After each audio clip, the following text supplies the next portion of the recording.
Hello friends, welcome to examination hub. तो friend, जैसा आपको पता है कि आज आपका यहाँ पे जो है एग्जाम था सी टेट का, ठीक है ना। और जैसा आपको पता है कि यहाँ पर सी टेट का जो 7 आपका फरवरी को एग्जाम हुआ है, तो यहाँ पे जो फर्स्ट शिफ्ट में पेपर 2 का, ठीक है, वो हम यहाँ पे जो है एनालिसिस करेंगे।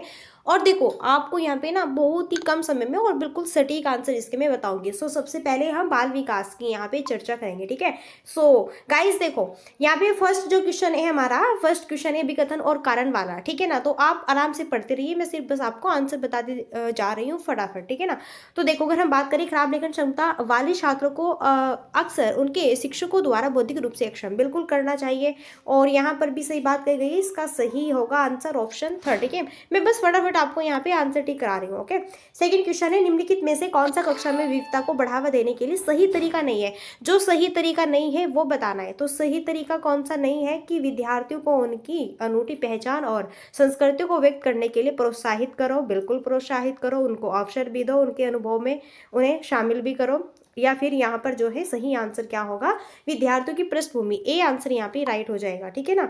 चलिए, थर्ड क्वेश्चन है यहाँ पर, देखो, अधिगम अक्षमता और इसके कारण होने वाली चुनौती का सही मेल कौन सा है। तो सही जो आंसर होगा इसमें, जो सही बिल्कुल करेक्ट है, वो है यहाँ पर आपका राइट आंसर होगा लेखन वैकल्य, ठीक है ना। इसमें चलो देखो, संलिग्नता से जूझ रहे विद्यार्थी को आसानी होती है, किस में आसानी होती है। तो सबसे राइट आंसर होगा परिचित और पूर्वानुमेय दिनचर्या का पालन करने में, ओके। चलो, फर्स्ट 5 है, प्रतिभाशाली बच्चों के बारे में कौन सा कथन सही नहीं है। तो आप 5 क्वेश्चन का सही मिलान कीजिएगा, कौन सा सही नहीं है। तो यहाँ पर है कि प्रतिभाशाली बच्चों में जिज्ञासा, यानी ऑप्शन बी यहाँ पर, ठीक है ना।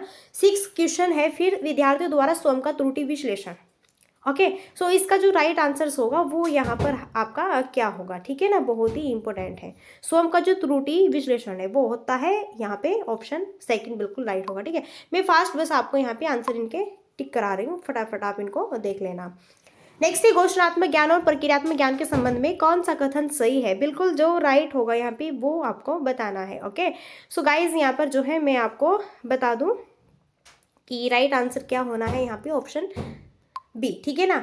आगे नेक्स्ट है, देखो, यहाँ पर 8 क्वेश्चन का जो सही आंसर होगा वो होगा यहाँ पे option 3, okay. Next 9 question, next है 9 क्वेश्चन स्क्रीन पर। 9 क्वेश्चन अभिकथन और कारण वाला क्वेश्चन है। अभिकथन कहते हैं कि शिक्षकों को बच्चों को ऐसे प्रश्नों पर ध्यान केंद्रित करने के लिए प्रोत्साहित करना चाहिए। मेरा सीखने का लक्ष्य क्या है और मुझे क्या करने की जरूरत है। बिल्कुल सही बात है। और इसमें भी कह रहे हैं कि खुद सीखने के लिए भी इसमें हेल्प मिलती है, इस तरह से ऑल ऑफ यहाँ पे ऑप्शन 3 जो है राइट होगा, दोनों ही ऑप्शन सही है।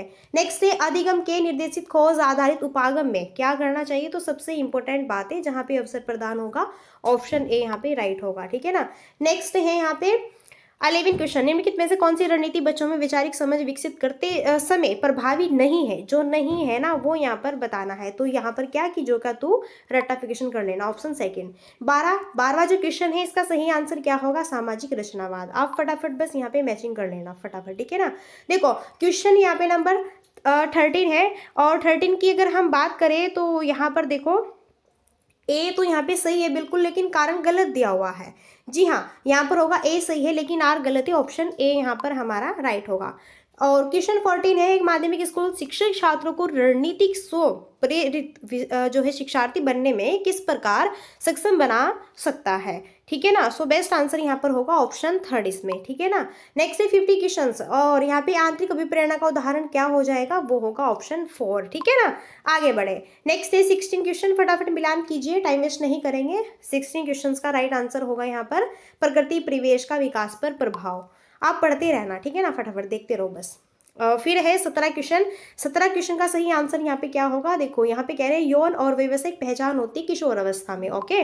चलिए, नेक्स्ट है 18 नंबर का क्वेश्चन है, विकथन और कारण वाला क्वेश्चन है भैया। तो अभिकथन कह रहा है कि बच्चे समाज के मूल्य और मानदंडों को प्रत्यक्ष और अप्रत्यक्ष तरीकों से सीखते हैं, या फिर समाज के रीति रिवाजों और अनुष्ठानों को जो है पारित करने की एक क्या होती है, सरल प्रक्रिया होती है। तो ये दोनों ही हमारे यहाँ पे राइट हो जाएंगे, जी हाँ बिल्कुल, ठीक है ना। आगे बढ़ते हैं, नेक्स्ट है 19 नंबर क्वेश्चन है जीन प्याजे का, और जीन प्याजे के अनुसार औपचारिक संक्रियात्मक सोच को बढ़ावा देता है कौन, अमूर्त तर्क, ठीक है ना। नेक्स्ट है 20 नंबर क्वेश्चन, और कह रहा है कि कौन सा यहाँ पे जीन प्याजे के बारे, देखो जीन प्याजे अनुभव परिपक्वता क्रिया के बारे में बात करते हैं लेकिन संस्कृति के बारे में बात नहीं करते, इसलिए यहाँ पे 4 ऑप्शन राइट होगा। अब देखो 21 का आंसर चेक कर लो फटाफट, सही सुमेलित युग्म बताना है तो यहाँ पर ऑप्शन थर्ड राइट हो जाएगा। फटाफट बढ़ते हैं आगे, ठीक है ना। 22 नंबर क्वेश्चन है, जीन पियाजे और वाइगोत्स्की के दृष्टिकोण में कौन सी मान्यता समान है? बिल्कुल, कौन सी मान्यता यहाँ पर समान है जीन पियाजे और वाइगोत्स्की के अनुसार? तो आपको पता है कि भाषा संज्ञान को प्रभावित करती है, भाषा और विचार पर ये बहुत ही इंपॉर्टेंट रोल प्ले करते हैं, ठीक है ना। आगे 23 नंबर क्वेश्चन है, वाइगोत्स्की ने क्या प्रस्तावित किया है? वाइगोत्स्की क्या कहते हैं कि एक दूसरे के सहयोग से जब बच्चा सीखता है तो बहुत बेस्ट है, यानी कि ऑप्शन सेकंड। 24 नंबर क्वेश्चन है, ये भी कथन और कारण वाला।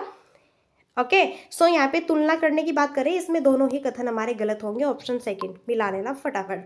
25 नंबर क्वेश्चन है गाइस, यहाँ पे एक टीचर से जो माध्यमिक स्कूल की कक्षा में सचेत रूप से सभी जेंडर के वैज्ञानिकों की उदाहरण लेती है, कोशिश कर रही है, वो क्या कर रही है? जेंडर रूढ़िवादिता को तोड़ रही है। ओके, 26 नंबर क्वेश्चन है, अभिकथन और कारण वाला। अभिकथन कह रहे हैं कि सभी लड़कियां मेहनती होती, ईमानदार होते, जबकि लड़के बुद्धिमान और रौबदार होते हैं। ओके, इस तरह से दोनों में ये क्या किया गया है, मतभेद इस टाइप से, तो दोनों ही यहाँ पे गलत है, ठीक है। ऐसा कुछ नहीं होता कि लड़के ही क्या है इंटेलिजेंट होते हैं, ये क्या है गलत है यहाँ पे। नेक्स्ट रिव्यू देखो, इस क्वेश्चंस को देख लो फटाफट, और इसका जो सही आंसर होगा वो हमारा क्या होने वाला है? विविधता का सामान्य चित्रण, सेकंड, ठीक है ना। नेक्स्ट है 28 नंबर क्वेश्चन। 28 नंबर क्वेश्चन का सही आंसर ऑप्शन 1 होगा। आप पढ़ते रहो और फटाफट लगाते रहो, ठीक है। नेक्स्ट यहाँ पे है, इसका सही आंसर होगा भैया, प्रभावित करो, बिल्कुल यहाँ पर ऑप्शन 4 1 और सेकंड, ठीक है। 30 नंबर क्वेश्चन है, 30 नंबर क्वेश्चन आप पढ़ते रहना। सो यहाँ पे बेस्ट जो आंसर होगा हमारा वो क्या होगा? आलोचनात्मक और विश्लेषणात्मक चिंतन को कौन सा यहाँ पे बढ़ावा दे रहा है, ठीक है।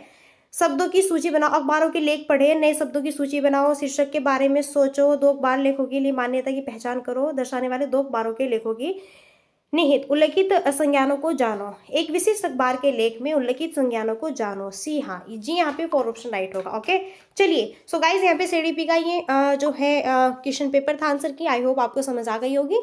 नेक्स्ट लेके आती हूँ नेक्स्ट सब्जेक्ट्स की। Okay, so thanks for watching, keep study and bye bye, take care, Jai Hind, जय भारत, नमस्कार।